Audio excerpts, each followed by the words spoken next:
And next tonight on World News, we want to take you overseas into the giant arena where 100 of the most powerful leaders on the globe were gathering in the pouring rain, with thousands of people celebrating the singular life of Nelson Mandela. We have team coverage tonight, ABC's Byron Pitts, and we begin with ABC's chief foreign correspondent, Terry Moran in Pretoria. Terry. Diane, what a day it was here. A day of stirring songs and drenching rains, as you mentioned. A day of soaring tributes and simple gratitude.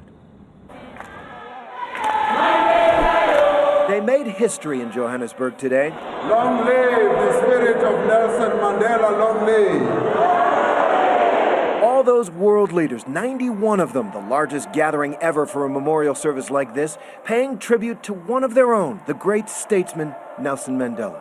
We will never see the likes of Nelson Mandela again. But he really belonged to them.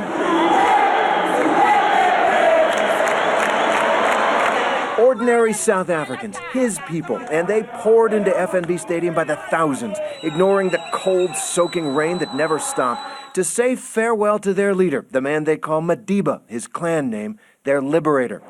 They seized the moment, singing and cheering, and at times taking over the formal ceremony. Please tone down your singing. Across the country, in huts and homes and businesses, South Africa stopped to watch and listen. President Obama, who received a raucous welcome from the crowd, spoke about Mandela's closeness to his people. His struggle was your struggle. His triumph was your triumph. 4 U.S. presidents attended this grand memorial service. That's never happened before overseas, and they seem to get into the festive spirit of the event. President Obama joining the British and Danish prime ministers in an impromptu selfie, while President Bush posed with Bono of U2. But this may be the most historic and controversial picture: President Obama shaking hands with Cuban leader Raul Castro. Then, moments later, a sharp jab from the president at repressive rulers like Castro. There are too many leaders who claim solidarity with Madiba's struggle for freedom, but do not tolerate dissent from their own people. This was a family's day, too. The entire Mandela family here in mourning and celebration. On it went, and no one seemed to want to leave, to let go. We just have 3 more speakers. Archbishop Desmond Tutu, a friend of Mandela and fellow Nobel Prize winner, tried to bring it all to a close. I am not going to give you a blessing until all of you stand. Paramani! They did, mostly, and then they carried with them into the dank day the brightness of this celebration, the gift he gave them: freedom.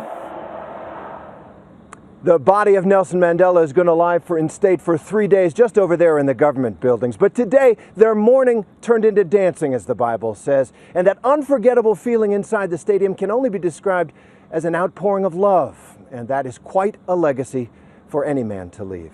My colleague Byron Pitts was with those amazing crowds all day. They came by foot, by train, many arriving well before sunrise.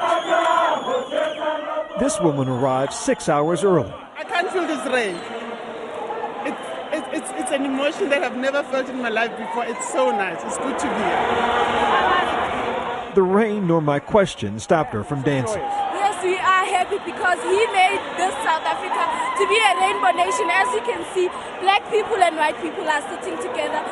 All day here, people have been undaunted by the weather. The harder it rained, the harder they cheered.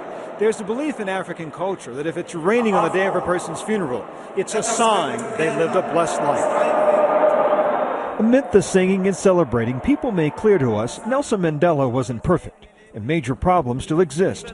But when Mandela became president in 1994, anything became possible. Amen. Long live to the spirit of Mandela. Long live. One man told us Mandela spent 27 years in prison.